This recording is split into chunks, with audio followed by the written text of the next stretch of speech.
Hi everybody, I'm Terry Stiles, and on this edition of Oxford News This Week, art is honored by the governor, and there's a new library director. That and more on this edition of Oxford News This Week.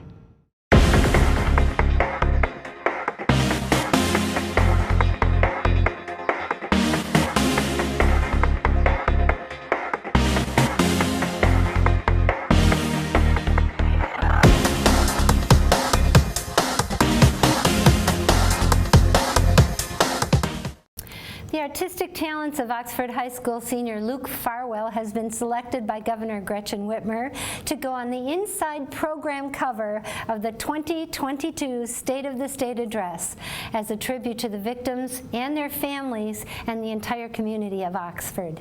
In the digital painting, Farwell wanted to show people the light and beauty of Oxford, not the recent darkness that we just experienced. Farwell stated that it's the stunning sunsets and sunrises that bring light to a new day, and he wanted to send good vibes to all who need it. According to Whitmer, Farwell's depiction of the Oxford sky reminds us all to look up and look out for each other. Addison Township Public Library has a new director who brings his passion and love of history to his second career. After Jema Berman tendered her resignation to become head of the adult services at the Oxford Township Library, Dennis Hiller was chosen by the library board, stating as a former engineering designer, his top priority will be working with the board on the new building. Hiller earned his master's degree in library and information science in 2017 and served as library director for the Adrian Dominican Sisters and most recently as an archivist at the University of Detroit Mercy. Library Board President James Baldega said Hiller's passion was evident as he articulated his philosophy of the role he will serve in the community to patrons of all ages. Currently, the library is being considered for $500,000 in appropriations bill of the 2022 federal budget, which could be approved by February 18th. Congratulations, Mr. Hiller. Just weeks prior to the high school shooting, District Superintendent Tim Throne announced that he would be retiring as of January 2022. Since then, however, Throne said he would stay as long as he was needed. In the meantime, the search for a new superintendent continued, and last week the board conducted a 4-night interview process. 5 people were selected for the interviews from at least 10 applicants. 3 of the candidates are current administrators for Oxford School District, and the other 2 are from outside the district. The internal candidates are Deputy Superintendent of Curriculum and Instruction, Ken Weaver, Assistant Superintendent of Student Services, Joe Lamont, and Assistant Superintendent of Human Resources, David Pass. External candidates are Chief Academic Officer of Warren Consolidated Schools, John Bernia, and Superintendent of Learning Services for Bloomfield Hills District, Todd Bidlack. A second round of interviews will be conducted February 16th and 17th. The week after that, a subcommittee will visit the 2 finalists at their workplace, and the board will then vote to select a new superintendent and extend a job offer to hire on March 14th with a potential start date of March 28th.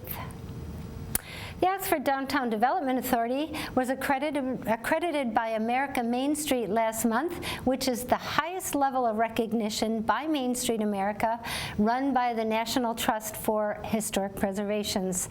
With this year's accreditation taken care of, the DDA is looking forward to new projects in the community, starting with partnering with the businesses downtown and creating an ice sculpture display.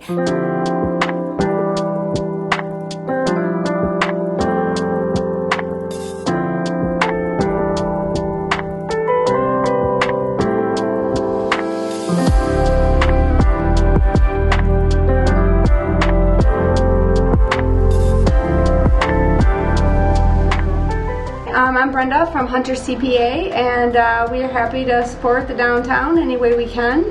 We're an Oxford-based business, and a couple of us, including me, grew up in Lake Orion, so we chose the Lake Orion Oxford ice sculpture as the one that we would have out front here for as long as it doesn't melt. So we're hoping that'll be a long time, because we like to have it around as long as we can.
To go downtown and have a look at that. And then this week there will be a trolley run from Oxford to Lake Orion. That's starting on Thursday this week, so have fun. There's a ribbon cutting for that trolley, and you can see that ribbon cutting if you miss it on OCTV on our YouTube or Facebook or Rumble page. Established by the family of Tate Myre, the Tate Myre Memorial Scholarship Fund has so far raised $150,000 with contributions coming in from 15 states. The family wanted the scholarship to help graduates of Oxford High School to offset college tuition costs. This, according to the family, will allow Tate to continue to support the Oxford community for years to come and create good in the wake of tragedy. While the number and amount of scholarships have not been determined, they will be determined by a community foundation of Greater Rochester who manages the fund. It is unlikely to be determined in 2022. If you're interested in contributing to the Tate Myre Scholarship Fund, you can also donate online to cfound.org. And then there's some Leonard 4th and 5th graders. They took a field trip to Lansing last week. These students explored the Michigan History Museum and toured our state capitol building. They are students of Jennifer Gilbert's 4th grade class on the Capitol steps. I bet they had a great time. And with that, we will be back. Don't go away, because you're still going to watch Dave Kenny with Auto Talk and Science in the News, and then I'll be back, I think, with sports.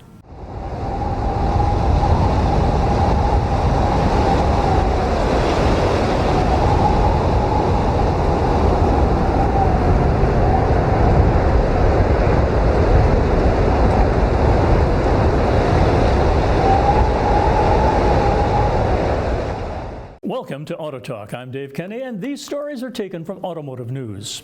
In our first story, Ford Motor Company has booked 10,000 orders for the 2022 E-Transit electric van from about 300 commercial and government customers, including retail giant Walmart. Ford will soon begin customer deliveries of the electric vehicle, which starts at $44,900, including shipping, and comes in 8 configurations. The automaker until now has not disclosed order numbers for the vehicle, which is to be a key part of the new Ford commercial business subsidiary. Of those 10,000 orders, 44% are for the high roof version, 32% are for the medium roof version, and 19% are for the low roof. Walmart, which also this month announced a deal with Ford Pro rival BrightDrop for 5,000 vans, has ordered 1,100 E-Transits, according to Ford Pro CEO Ted Cannis. In addition to the orders, Ford on January 26 said it would launch a pilot program for 3 California farms to test new commercial EVs for a year. The 3 businesses will each be given an E-Transit and an F-150 Lightning to use, along with Ford Pro charging stations and telematic services. Ford is attempting to transition its high-margin commercial businesses to electrification and add a suite of software services to build on its leading commercial truck and van market share. Canis said Ford has roughly 125,000 fleet customers in the U.S. serviced by 650 commercial vehicle centers. The automaker hopes the Ford Pro business can be a one-stop shop for customers by selling them not only vehicles, but a suite of subscription services to better manage their businesses, all built off a proprietary software platform called Ford Pro Intelligence. Those services include charging, telematics, security systems, and digital field service tools. The automaker expects the Ford Pro unit will generate $45 billion in revenue by 2025. Executives have also said they expect to capture more than $1 billion in revenue from commercial vehicle charging by 2030. It ain't free.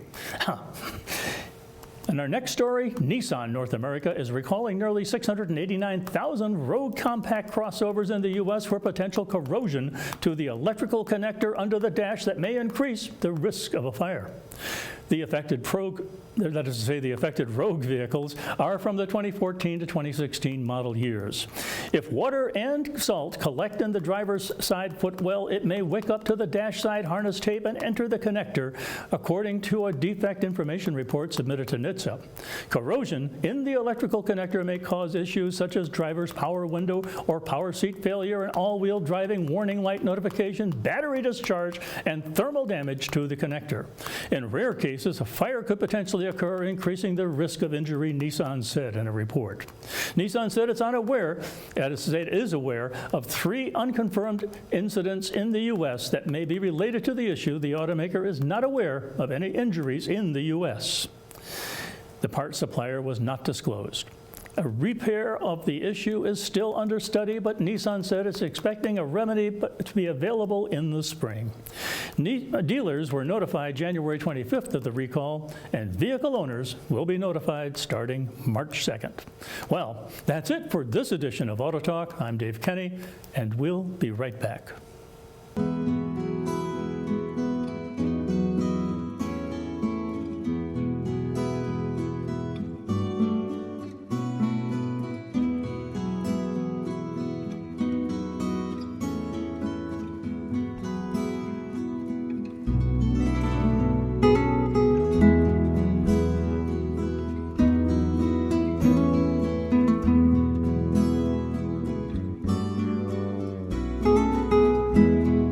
Welcome to Science in the News. I'm Dave Kenny, and this story is taken from New Scientist. Close one nostril, stick nozzle up the other, and squeeze. The usual way to spray medicine into the nose is the obvious one, but it may not be the most effective, says Sekat Basu at South Dakota State University. That's according to his computer model of how aerosols enter the nose and reach the nasopharynx, the chamber at the beginning of the throat where the 2 airways in the nose come together. This is often the target for drugs preventing infections of the airway. Instead, says Basu, pointing the nozzle toward your face, keeping it almost horizontal as you insert it into the nostril and slightly angled towards your cheek may be the best approach. To study what happens to an aerosol on its way to the nasopharynx, Basu obtained 3-dimensional scans of noses and incorporated them in a computer model that simulates the airflow inside. He found that spraying horizontally increases the number of aerosol droplets that land in the nasopharynx by at least a factor of 100. He presented the work to a meeting of the American Physical Society in November. Basu's explanation is that by spraying horizontally, the droplets escape the strong airflow of the person inhaling during or after administering the spray, which would otherwise rush the droplets past the nasopharynx into the throat and lungs. If you're targeting the upper airway sites, the airflow is not the best medium to transport the drugs, he says. He plans to validate his conclusions in physical models of noses and then in people. Such experiments might also lead to improvements in the design of nasal spray pumps, for instance, by finding the optimal droplet size. Basu's approach appears to provide a simple, low-cost solution to dramatically increase initial drug targeting in the nasopharyngeal region, says Worth Longest of Virginia Commonwealth University. Until experiments on actual noses confirm his numbers, Basu won't give anyone the advice to disregard the instructions that come with the nose sprays. I don't have that authority, but in my personal life, I do try to apply the sprays in this direction, he says. Well, Well, that's it for Science in the News. I'm Dave Kenny.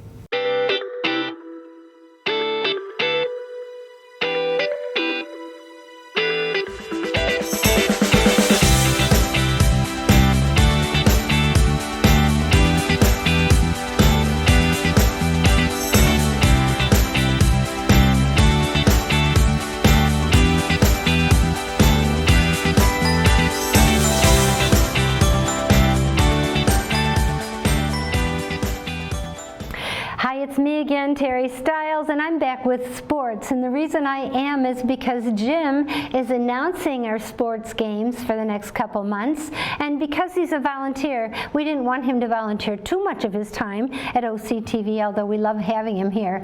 I'm going to try doing sports. I'm going to try to deliver it in a professional manner, but I may mess up, so be forgiving. And I also want to tell you, love bugs out there, happy Valentine's Day. So here goes. The Oxford High School varsity basketball teams took home all 3 wins in the last week's game, including a doubleheader at Oakland University Arena on Friday. The week began with a girls' matchup on Tuesday, the 25th, at the Rochester Adams Highlanders home court. The Wildcats coming out on top, 42-39. Freshman guard Allison Hofstadler and forward Neva Wood had high rebound games against Adams. Their combined performances putting up about 20 points through rebounds. Friday the 28th game was only a bit farther away, taking place as the first of 2 games at Oakland University's arena. The girls took on the Bloomfield Hills Blackhawks and won 46-35. Once the girls walked off with the win, the boys stepped up against Troy Athens Redhawks for a 60-57 overtime victory. Coach Laidlaw was most impressed by the team's composure while tying up the score and pulling through overtime, stating that there were lots of times the teams did not rebound emotionally very well after that. In terms of individual performances, senior forward Mitchell Viviano and center Bryce Esman put up 16 to 13 rebounds respectively. Esman even landed a dunk in front of an electrified Wildcat student section. Laidlaw praised junior guard forward Logan Rosansky for his second half defense, senior guard Alec Brown for his 7 points in the fourth and overtime, freshman guard Jake Champagne for his flawless 4-over-4 free throw record, and junior guard forward Lucas Boten, I'm sorry if I messed that up, for his tie-breaking overtime three-pointer. Both the boys and girls traveled next to face the Rochester Falcons. The boys will host the Berkeley Bears at OHS. The girls host Troy Athens Redhawks. All games start at 7 p.m. The Oxford High School varsity Lady Cats basketball team had a downturn in performance last week, however, and the boys and girls added losses to their record. Coach Rachel Breyer said the team has been working on making defense the #1 priority. While Breyer was proud of the decisive effort, she said the girls will practice offense more this week, developing and getting the players ready for an offense and teaching them the movements. Freshman Allison Hofstadler played a strong game with 10 points and 5 rebounds, and 7 of the team's 10 players scored against the Dragons. This week, the boys played the Athens Redhawks, and the girls played against the Rochester Adams Highlanders. I think we already talked about that. And then they had that good Oakland University game. Then let's go to bowling. The Oxford Wildcat bowling team participated in Oakland County Bowling Tournament. The boys in Royal Oak at the Astros Lane, and the girls at Cherry Hill Lanes in Clarkston. The girls battled with a young team and secured the #7 seat out of 19 teams trying to qualify. In round 1, they beat OAA rival Clarkston with 2-game Becker totals of 314 to Clarkston's 253. The next round, the Lady Cats found themselves bowling Farmington Hills Mercy. Mercy had bowled well all day and was #2. The Wildcat girls lost to Mercy 352 to 293. Still not a bad score. Mercy went all the way to the finals, where they lost to eventual champions Lake Orion. Macy Strevel led led the way for the Wildcats with games of 181 and 196. Kylie Penzian also had a solid game of 192. Coach Claude Jr. Laughter said the boys started very slow with a team game of 844, which found them the 16th seed out of 28 teams participating. They rallied in game 2 with a 1040 score, which is 1,041, and jumped to the 6th spot and played there most of the day. The last set of breakers, the boys moved into the 5th spot to enter match play against the 12th seeded Brandon Blackhawks. The Blackhawks jumped on the Wildcats, wiping them in the game, 229 in game 1 to 189. The Cats got up off the mat in game 2 and beat the Brandon team 237 to 154 in game 2 to move on to 426. They moved on 426 to 383 in game 2.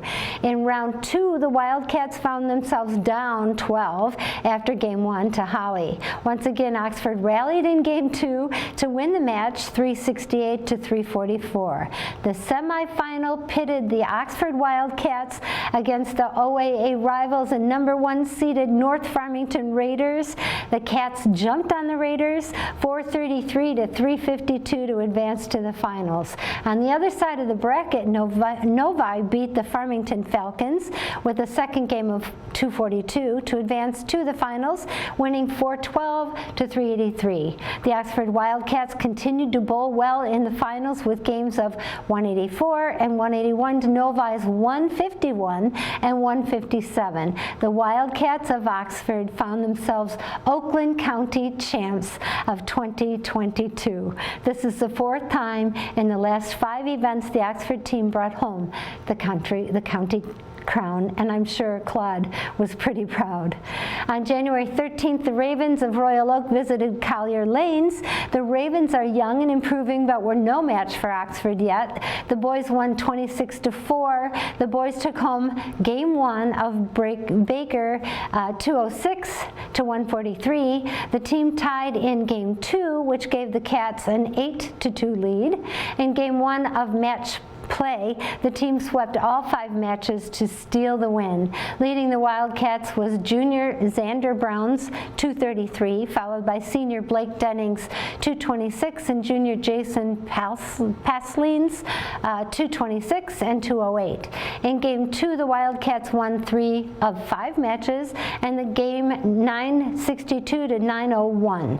The boys are now 4-0 on the season. The Lady Cats had an easy time of it as well, winning 30 to 0. The girls won both Baker game and the 141 games and swept all 10 matches with a solid team game of 734 and 804. The girls were led by junior Macy Strevel 183, 154, and seniors Ashley Bales 164 and 161, and junior Tessa Bonks 173.